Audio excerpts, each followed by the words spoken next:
말씀 보겠습니다. 오늘 우리에게 주신 하나님의 말씀은 에베소서 4장 29절과 누가복음 6장 45절입니다. 에베소서 4장 29절과 누가복음 6장 45절입니다. 우리 하나님을 경외하는 마음으로 함께 일어나셔서 합독하도록 하겠습니다. 함께 읽겠습니다. 무릇 더러운 말은 너희 입 밖으로 내지 말고 오직 덕을 세우는데 소용되는 대로 선한 말을 하여 듣는 자들에게 은혜를 끼치게 하라.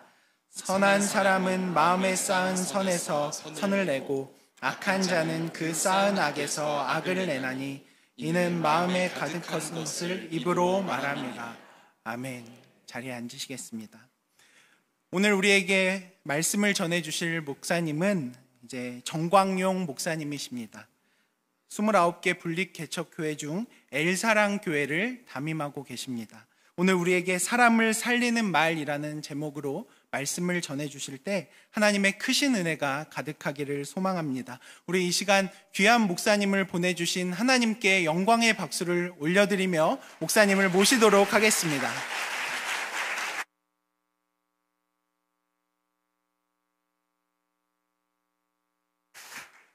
성도 여러분 반갑습니다. 네, 따뜻하게 맞으셔서 고맙습니다.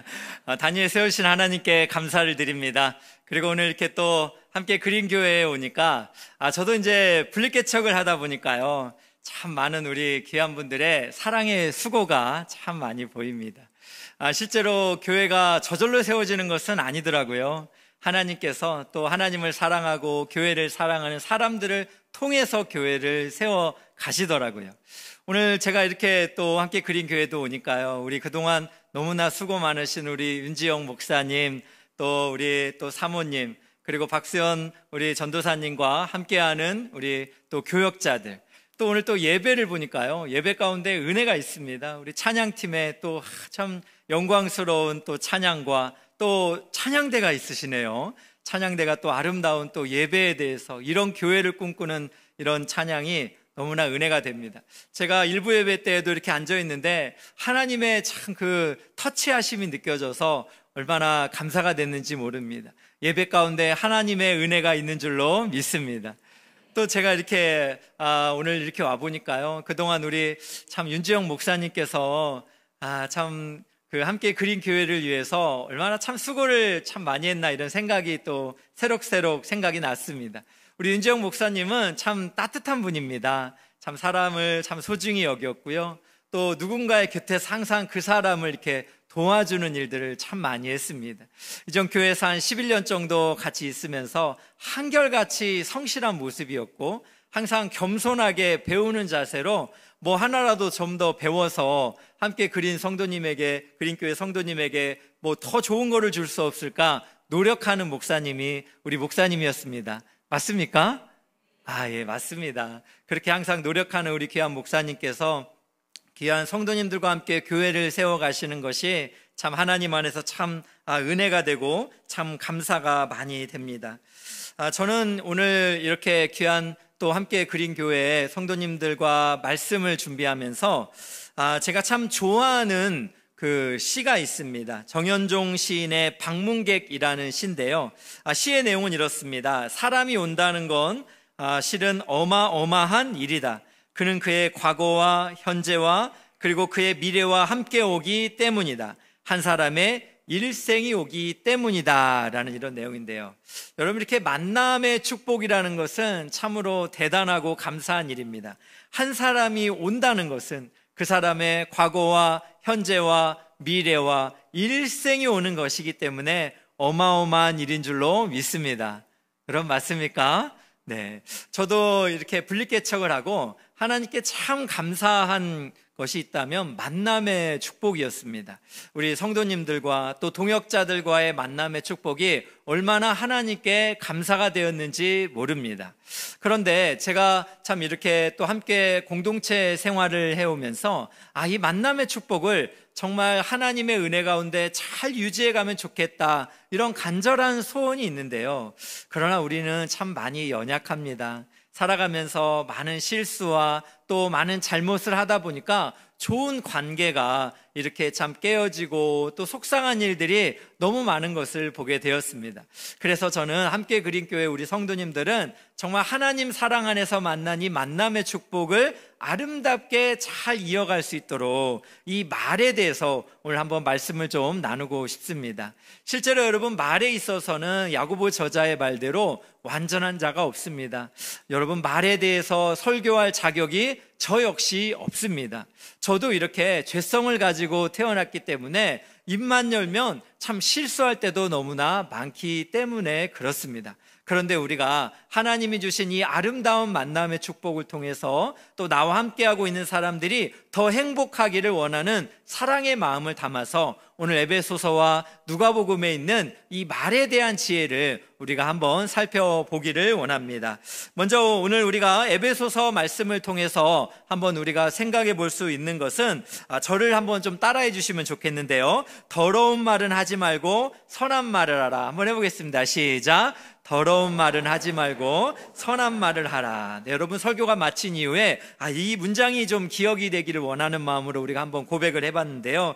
여러분, 우리가 오늘 그 에베소 4장 29절 말씀을 보면 먼저 더러운 말을 하지 말라라고 이야기를 하고 있습니다. 오늘 말씀 한번 함께 보도록 하겠습니다. 무릇 더러운 말은 너희 입 밖에도 내지 말고 오직 덕을 세우는데 소용되는 대로 선한 말을 하여 듣는 자들에게 은혜를 끼치게 하라. 여러분, 더러운 말은 입 밖에도 내지 말라라고 말씀하고 있습니다. 왜냐하면 두 가지의 이 부정적인 영향이 있기 때문에 그렇습니다. 그 첫 번째는 바로 말은 자신을 더럽게 만들기 때문에 그렇습니다. 여러분, 제가 15년 전에 청소년 사역을 할 때요, 한 KBS 스페셜을 봤는데 제목이 이렇습니다. 10대 욕에 중독되다. 네, 문장이 좀 여러분 많은 생각이 오겠죠. 참 이 다큐멘터리를 봤더니 10대들이 막 욕을 하고 있는 그런 내용인데 실제 욕은 안 나오고 막 음성 처리를 하는데요, 너무너무 많은 거예요. 그런데 초등학생부터 고등학생까지 실제로 한 95% 이상이 일상적으로 욕을 사용하고 있다라는 것입니다. 오히려 욕을 하지 않는 아이가 비정상적으로 느껴지는 그런 시대다라고 이야기를 했습니다. 그래서 실제로 두 남자아이가 이렇게 대화를 하고 있는 것을 봤는데요, 여러분, 두 아이의 대화 중에서 욕을 빼고 남는 것은 감탄사뿐이었습니다. 여러분, 신기하죠? 그런데도 어떻게 의사소통이 가능하다라는 거죠. 이 정도로 우리의 청소년들 너무너무 걱정이 됩니다. 여러분, 그런데 이렇게 참 말을 부정적으로 또 참 옳지 않는 말을 하는 것은 여러분, 나 자신을 먼저 더럽게 만든다라는 거예요. 오늘 말씀 에베소 4장 29절에도 더러운 말이라는 이 단어는 헬라어로 샤프로스라는 말인데, 이 말은 썩다, 무가치하다, 못되다, 이런 말의 의미를 갖고 있습니다. 그래서 더러운 말이라는 것은 음탕한 말, 또 비방하는 말, 험담하는 것, 또 욕설들을 다 포함하는 의미를 가지고 있습니다. 여러분, 이렇게 우리가 더러운 말을 삶 속에서 실천을 하고 된다면 여러분, 우리 스스로가 더러움을 느낍니다. 왜 그렇습니까? 우리는 하나님에 의하여서 거룩한 자녀로 부름을 받았기 때문에 그렇습니다. 거룩한 자녀이다 보니까 더러운 말을 우리가 입으로 하게 되면 우리 스스로에게 너무 어울리지 않는다라는 것입니다. 그래서 여러분, 예수님께서는 마태복음 15장 11절에 이렇게 말했습니다. 입으로 들어가는 것이 사람을 더럽게 하는 것이 아니라 입에서 나오는 그것이 사람을 더럽게 하느니라. 입에서 나오는 이 말들이 우리를 더럽게 할 수 있다라는 것입니다. 그러므로 예배하는 귀한 우리 성도님들, 우리가 더러운 말을 하지 않기를 주님의 이름으로 축복합니다. 네, 여러분, 우리가 더러운 말을 또 하지 않아야 되는 두 번째 이유가 있습니다. 그것은 뭐냐면 하나님이 들으시기 때문에 그렇습니다. 여러분, 이전에 그 개그맨 이성미 씨가 저희 교회에 한번 이전교회 오신 적이 있습니다. 그런데 이분이 간증을 이렇게 하셨는데요, 이성미 씨에게는 그 당시에 17살 된 남자 아들이 있었다고 합니다. 그런데 이 아들이 사춘기 청소년이다 보니까 컴퓨터 그리고 게임을 너무너무 좋아했대요. 어느 날도 참 이 아들이 게임만 하고 있다 보니까 이성미 씨가 너무 이렇게 화가 났대요. 그래서 컴퓨터 그만하고 이제 나오라고 이렇게 소리를 쳤다고 합니다. 그래서 아들이 이렇게 반항을 하자 마주 서게 되었습니다. 너무너무 화가 난 이성미 씨가 오른손을 들어서 아들을 이렇게 참 뺨을 때리려고 손을 날렸는데 아들이 탁 잡더라는 것입니다. 순간 당황을 했다고 해요. 한번 잡히면 이제 밀리면 여기서 끝이다 싶어서 왼손을 이렇게 또 탁 휘둘렀는데 또 아들이 왼손을 딱 잡더라는 것입니다. 이성미 씨가 너무너무 창피했대요. 그래서 이 아들을 향해서 공중에 이렇게 두 발차기를 해봤는데 아들 키가 너무 커가지고 발이 닿지를 않으니까 너무나 힘들었다고 합니다. 그래서 참 말로써 이 나쁜 놈 하고 이렇게 소리를 치니까 아들이 그러더래요. 엄마 교회 다니는데, 엄마 교회 집사님인데 성도님들이 엄마가 이렇게 아들한테 욕하는 거 알아? 이렇게 말하더라는 거예요. 이성미 씨가 너무 할 말이 없어가지고 뒤를 돌아서 이렇게 빠져나오려고 피하려고 하는데 갑자기 하나님께서 자신에게 이렇게 참 말하는 것 같은 어떤 음성이 들렸다고 합니다. 그 내용은 무엇이냐면 이런 말이에요. 네가 말한 대로, 네가 욕한 대로 네 아들 그렇게 만들어 줄까? 이렇게 말씀하시는 것 같았대요. 이성미 씨가 굉장히 좀 깜짝 놀랐대요. 하나님이 마치 네가 말한 대로, 네가 욕한 대로 네 아들 그렇게 만들어 줄까? 이렇게 말하는 음성이 들리니까 하나님 아니요 그건 정말 제가 화가 나서 한 말이지 절대로 아니에요 라고 이렇게 회개를 하면서 그 다음부터는 이성미 씨가 욕을 안 하기 시작했답니다. 그랬더니요 좀 이상한 일이 벌어지더래요. 아들이 지난 17년 동안 욕을 먹고 살았기 때문에 갑자기 뭔가 이렇게 먹을 것을 못 먹은 것 같이 이성미 씨 주변을 막 이렇게 서성거리면서 금단 현상이 나타나는 것을 이렇게 참 본인이 이렇게 발견을 하게 되었다고 합니다. 그래서 이렇게 그래도 꾹꾹 참으면서 이렇게 참 최대한 친절하게 좋은 말을 하려고 노력을 했는데요. 이제 막내 딸이 갑자기 며칠이 지나더니 엄마 큰일 났어, 정말 큰일 났어 말을 하더라는 겁니다. 그래서 이성미 씨가 왜? 라고 물어봤더니 이런 말을 하더래요. 엄마, 오빠가 책상에 앉아서 공부를 하기 시작했어 라고 이렇게 말을 하더라는 것입니다. 그때 참 이성미 씨가 깨달은 게 있대요. 엄마가 1% 바뀌면 자녀가 99% 바뀔 수 있구나.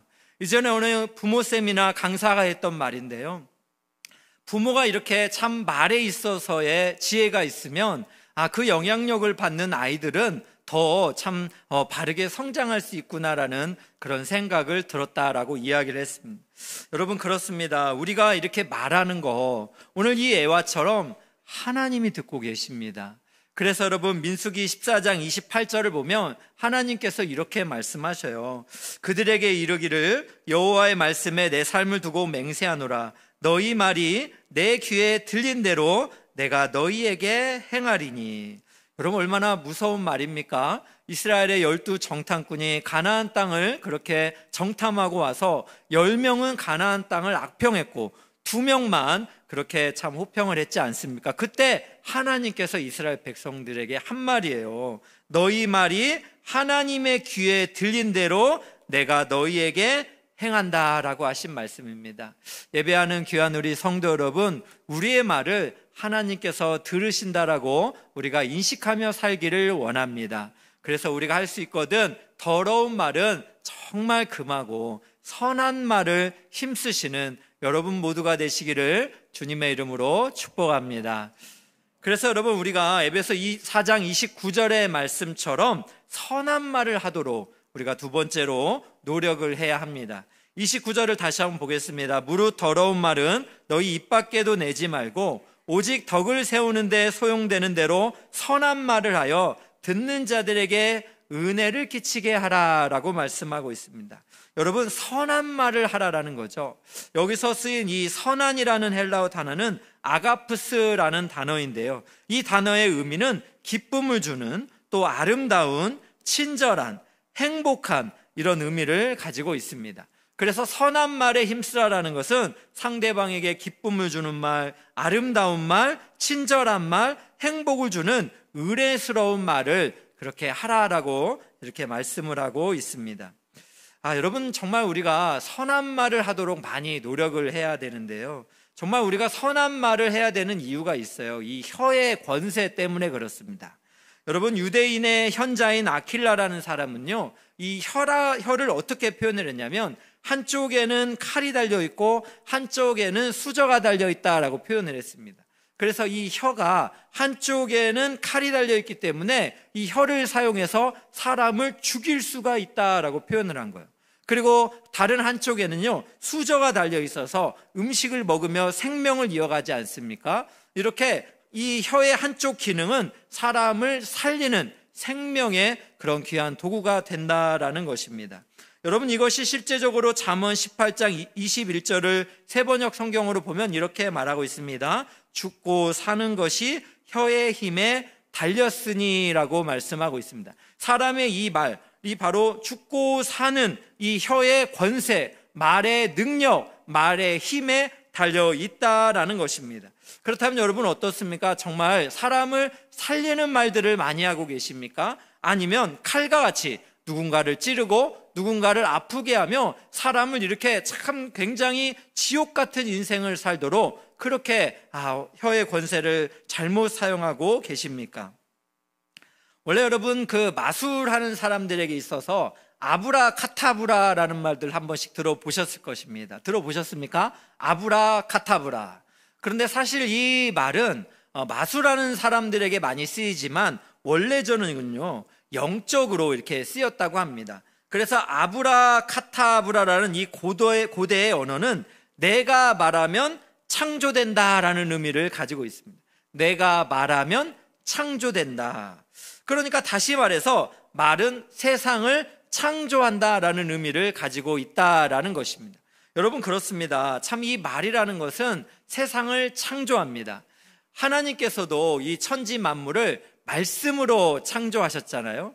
그래서 하나님의 위임을 받은 왕 같은 제사장의 삶을 살아가는 우리도 이 혀의 권세로 세상의 많은 것을 창조하며 살아갈 수 있다라는 것입니다.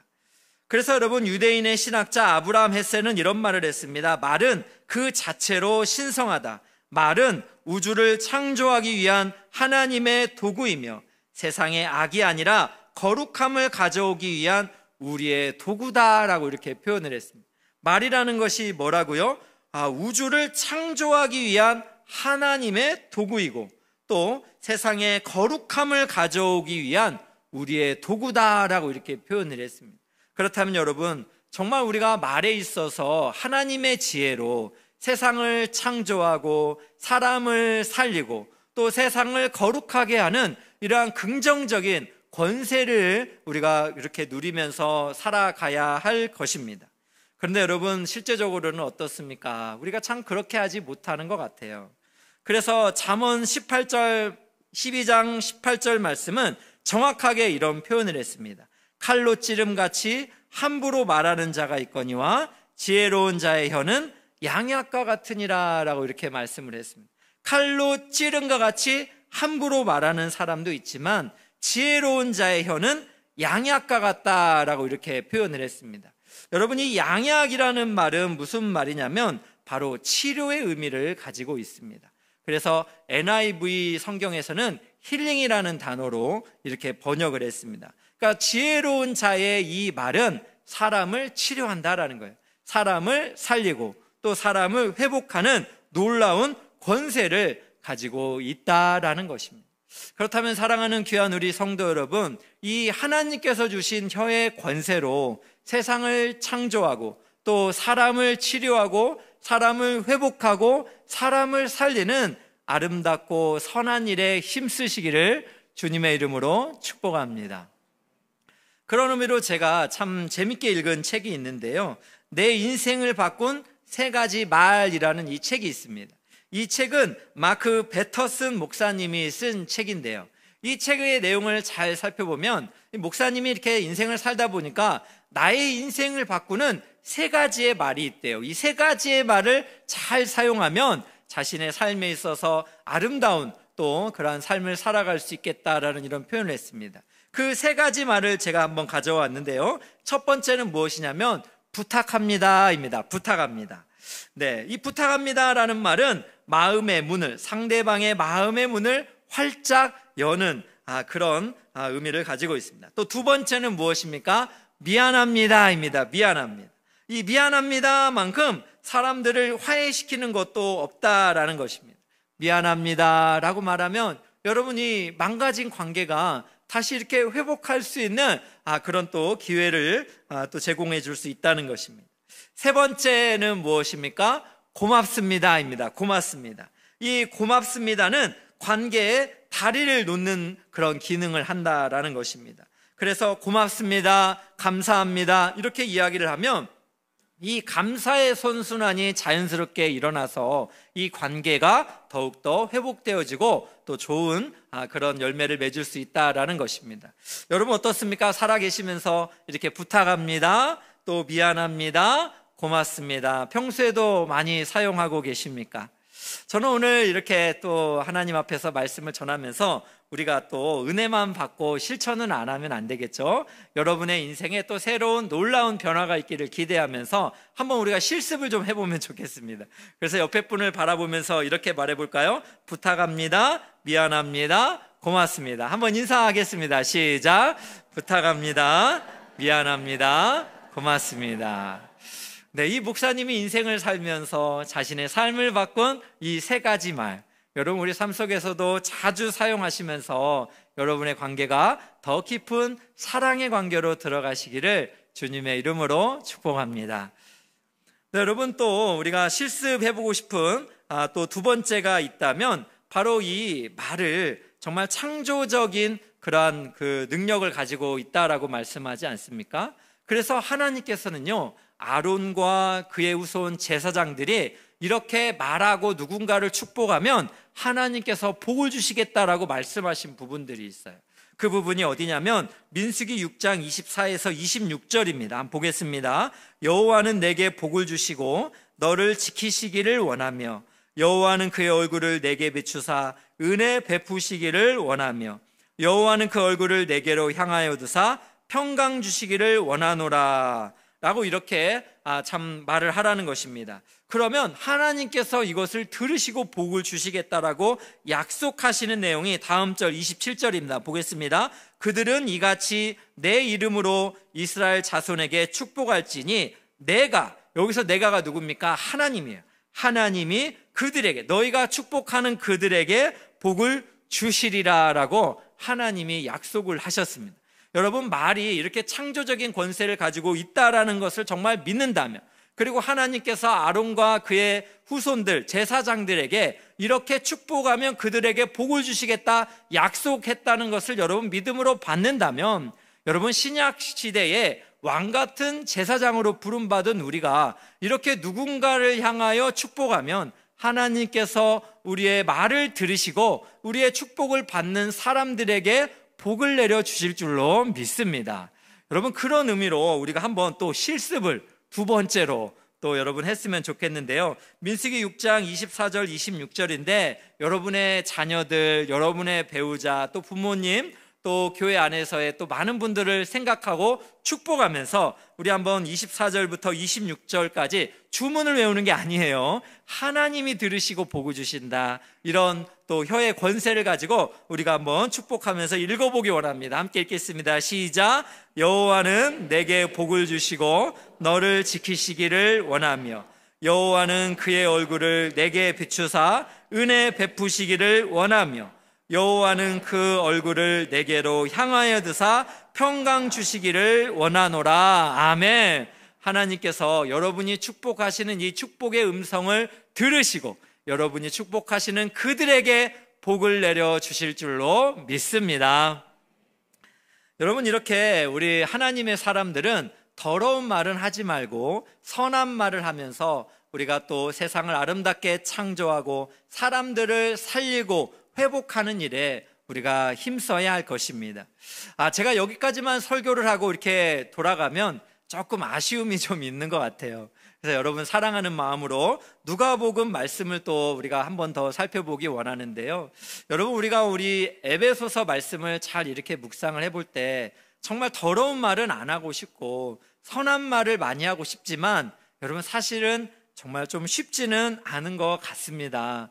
우리 성도님들도 참 이렇게 말을 잘하고 싶지만 때로는 이렇게 실수로 이렇게 말이 나와버리는 경우가 있어서 어떤 성도님들은 목사님 정말 제가 왜 그 얘기를 했을까요? 너무나 성령님께서 자신의 죄를 지적하시는 것 같아서 너무 아픕니다. 정말 때로는 혀를 막 깨물고 싶을 정도로 너무나 괴롭습니다라고 이렇게 표현을 하시는 분들도 있습니다.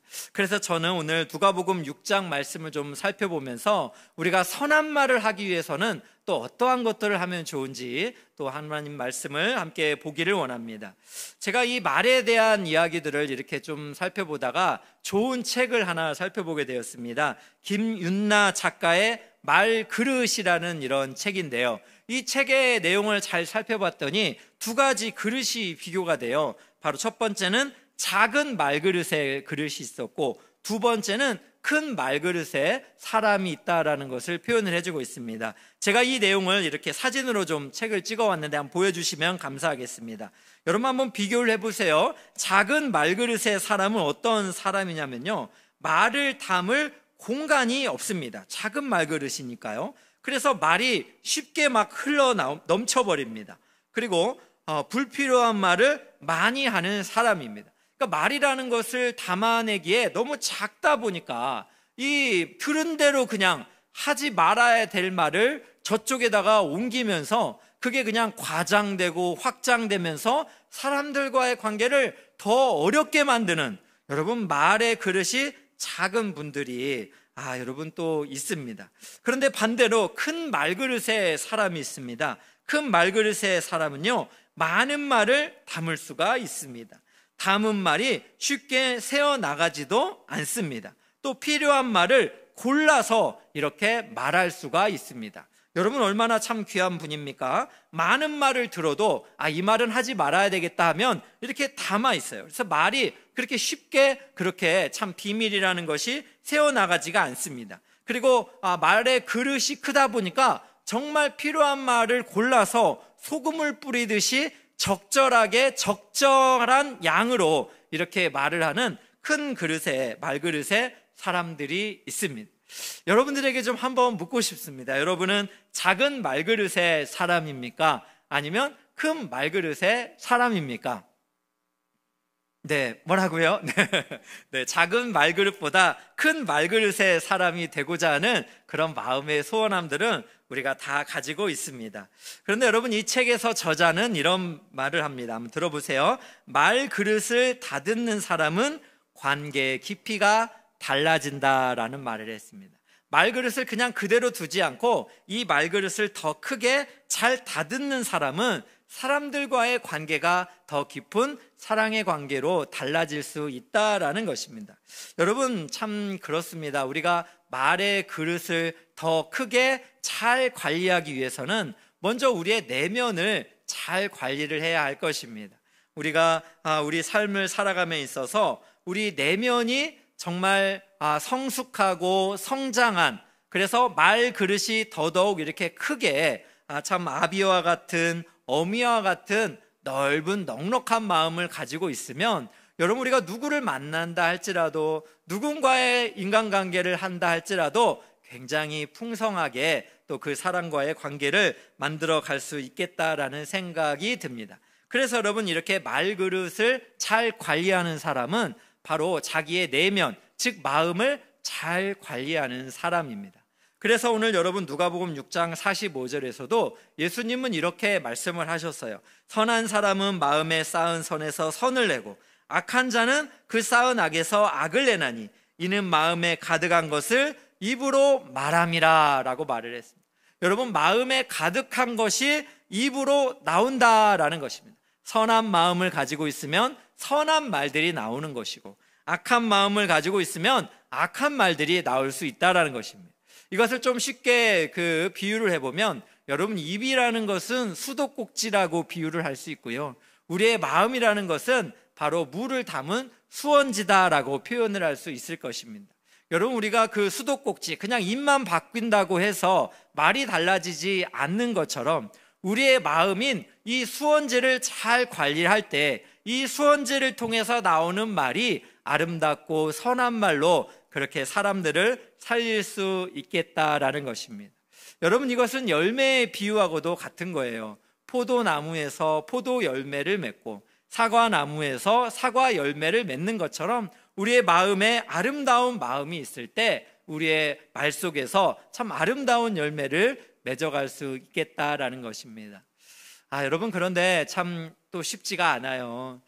저도 이렇게 공동체 생활을 이렇게 해보고 또 제 스스로를 이렇게 바라보면서 마음에 병이 든 그런 때가 또 있습니다. 항상 그런 건 아니지만 그때그때 살아가면서 여러 가지 상처도 받고 또 대인관계에서 그렇게 아픔을 겪다 보면 나도 모르게 마음에 어떤 병을 가지고 있습니다.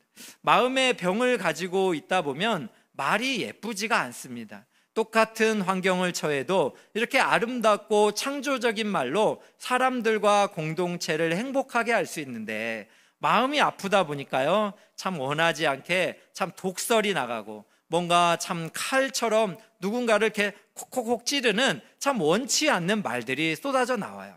여러분, 그때가 되면 얼마나 괴롭습니까? 여러분 모두 예수를 믿고 있는 사람들이기 때문에 이렇게 관계가 깨어졌을 때 마음이 속상하잖아요.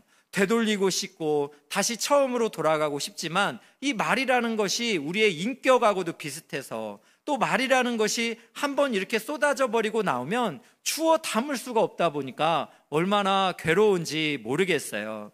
오늘 설교를 듣는 여러분들도 이 말씀에 공감을 하신다면 여러분들에게 말로 인해서 상처를 주신 분이 있다면 용서해 주시면 좋겠어요. 원하던 원치 않건 자신도 모르게 그냥 툭 튀어나와 버린 경우가 많이 있습니다. 대부분입니다. 그런데 툭 튀어나와 버린 이 말 때문에 여러분, 우리가 뒤끝을 가지고 있으면 너무너무 안 되는 것 같아요. 우리가 참 인간관계 하면서 뒤끝 없다 하지만 여러분, 말을 조심해야 되는 이유가 뭡니까? 말을 한 사람은 뒤끝이 없지만 그 말이 이렇게 굉장히 송곳처럼 다가온 사람은 뒤끝이 생길 수밖에 없습니다. 그래서 여러분들에게 좀 부탁을 드린다면 말에 있어서 정말 우리가 지혜롭게 양약과 같이 사람들을 살리는 말들을 하려고 노력을 해야 될 것이고, 내 마음의 병이 혹시 있진 않나 라는 것을 나를 좀 되돌아보면 좋겠어요. 그리고 혹여라도 여러분에게 가족이나 또 교회나 또 직장 생활 가운데 이렇게 참 독설을 해서 아픔이 있고 또 밤에 잠 못 자시는 분들이 있다면 하나님의 사랑으로 하나님께서 이 용서의 마음도 허락해 달라고 오늘 예배를 통해서 그렇게 기도할 수 있으면 참 좋겠습니다. 여러분, 이 마음의 병을 또 마음의 상처를 우리가 되돌아볼 필요가 참 많이 있습니다. 왜냐하면 이 마음에 있는 것들이 입으로 나오기 때문에 그래요. 그래서 여러분, 이 복음의 언어라는 이 책이 있습니다. 복음의 언어라는 이 책을 보면 복음에 유창해져라, 복음에 아주 말을 유창하게 잘하라라고 이렇게 말하는데, 복음에 유창해지려면 그 마음과 생각이 복음으로 충만해야 한다라고 말을 합니다. 그래서 이 책에서는요, 저자가 이렇게 말합니다. 보겠습니다. 복음의 유창함이 우리 사역 가운데 꽃 피우기 전에 먼저 우리 마음 가운데 뿌리 내려야 한다고 믿습니다. 생각이, 마음이 복음에 유창하지 않으면 전하는 말도 그렇지 못할 것입니다 라고 말을 하고 있어요. 아까 이야기한 내용과 참 일맥상통하잖아요. 우리의 마음과 생각이 복음에 유창해져야 우리가 하는 말도 복음으로 유창해질 수 있다라는 것입니다. 여러분이 누군가를 사랑하고 누군가를 정말 인생 가운데 세워주고 싶다면 여러분의 마음이 하나님의 복음으로, 하나님의 생각으로 그렇게 가득 찰 때 그때 그 사람을 하나님의 사랑으로 안고 세워갈 수 있다라는 것입니다. 여러분, 그래서 이 책에서 나오는 이 저자 목사님의 이야기가 참 저는 감명이 돼서 이 말씀으로 마무리를 좀 하고 싶은데요. 이 저자 목사님께서 이제 그 미국의 샌프란시스코로 비행기를 타고 이동 중에 있었습니다. 근데 옆좌석에 한 여성분이 앉으셨대요. 근데 이 여성분이 너무나 근심이 많고 너무 얼굴이 어두웠다고 합니다. 그래서 용기를 내어서 말을 걸어봤더니 이 여성분이 이런 말을 하는 거예요. 사실은 제가 이 여성분이 말하는 거예요. 본인이 바람을 피웠는데 남편이 이것을 하고 너무나 화가 난 나머지 SNS에 올려버렸다는 것입니다. 그래서 사람들에게 알려지면서 두 아들에게 그렇게 참 창피하게 됐고, 많은 가족과 지인들에게 너무나 수치심을 느껴서 지금 집인 샌프란시스코로 돌아가야 되는데 너무나 걱정이 되고, 또 잘못은 자신에게 있지만 또 분노가 일어난다라고 이런 표현을 했습니다. 이런 말을 들었을 때 이 목사님께서 도대체 어떻게 위로를 하고 권면을 해야 되는가 걱정이 되지 않습니까? 이 목사님께서는 이 책에서 무슨 말을 하냐면 위로 귀 기울이기라는 방법을 이야기합니다. 그러니까 자신의 생각으로 말하는 것이 아니라 위에 계신 하나님의 음성을 들어서 자신의 마음밭에 받아서 그렇게 입으로 표현하고자 하는 위로 귀 기울이기라는 방법을 소개합니다. 그래서 성령 하나님께서 이 여성분에게 먼저 일하실 것을 믿으면서 위로 귀를 기울입니다. 그리고 이렇게 말합니다. 사실 이 모든 것의 원인은 죄입니다. 당신이 바람을 핀 것도, 그리고 남편이 화가 나서 SNS에 올린 것도 다 죄가 맺은 열매입니다. 그러므로 예수님을 믿으십시오. 예수님만이 이 모든 것을 회복할 수 있는 주님이십니다. 이렇게 복음을 전했다고 합니다. 그래서 이 여성분이 이 말씀을 듣고 되게 감동을 받고 하나님께서 이렇게 참 상담사를 비행 가운데 보내주신 것 같다라고 이런 좋은 표현을 했다라고 합니다. 여러분, 이처럼 우리도 살아가면서 뭔가 누군가를 만나서 어떤 말로 위로해야 될 때, 또 누군가 또 어떤 대상과 함께 하면서 뭔가 참 말을 잘하고 싶은데 내가 참 입술이 참 이렇게 참 지혜가 없어서 말을 잘 못한다라는 생각이 들 때 여러분 걱정하지 마십시오. 위로 귀 기울이기, 이 목사님과 같은 그런 마음의 소원함을 가지시면 성령 하나님께서 말의 지혜를 허락해 주실 줄로 믿습니다. 그래서 여러분, 이 말씀이 누가복음 12장 11절 12절에 있습니다. 한번 보겠습니다. 사람이 너희를 회당이나 위정자나 권세 있는 자 앞에 끌고 가거든 어떻게 무엇으로 대답하며 무엇으로 말할까 염려하지 말라. 마땅히 할 말을 성령이 곧 그때 너희에게 가르치시리라 하시니라. 마땅히 할 말을 누가요? 성령이 곧 그때에 너희에게 가르치시리라 라고 말씀하셨습니다. 그래서 여러분, 저도 참 때로는 어떤 분들에게 복음을 제시할 때 위로 귀 기울이기, 성령 하나님께 귀를 기울입니다. 성도님들을 신방할 때, 또 말씀을 전할 때도 성령 하나님께 귀를 기울입니다. 오늘 예배하는 귀한 성도님들도 정말 여러분의 인생 속에서 무언가를 또 섬기고 무언가를 대면해야 될 때 말의 지혜를 주시는 성령 하나님께 귀를 기울이시기를 주님의 이름으로 축원합니다. 결론을 맺겠습니다. 주 안에서 사랑하는 함께 그린 교회 성도 여러분, 우리가 참 말에 있어서 지혜 있기를 원하지만 말에 있어서는 완전한 자가 없습니다. 그래서 누군가의 말 실수에 너무 과민 반응하지 마시고 넉넉하게 이해해주는 말그릇이 넓은 믿음의 귀한 성도님들 되시기를 주님의 이름으로 축복합니다. 또 오늘 에베소서 말씀처럼 우리가 더러운 말은 금하고 선한 말에 힘쓰시기를 축복합니다. 그래서 우리가 오늘 성령 하나님께 귀를 기울음으로 성령 하나님이 우리 마음 가운데 주시는 그 음성으로 우리가 지혜롭게 말하면서 여러분이 너무너무 사랑하시는 가족들, 또 교회 공동체들, 또 이 땅을 살아가면서 만난 아름다운 만남의 축복들을 주님의 사랑 가운데서 행복하게 이루어 가시기를 예수님의 이름으로 축원합니다. 여러분, 이런 마음을 담아서 우리 함께 찬송하기 원하는데요, 은혜라는 찬송으로 우리가 지금까지 살아온 것도 은혜였고 우리가 또 마음에 하나님의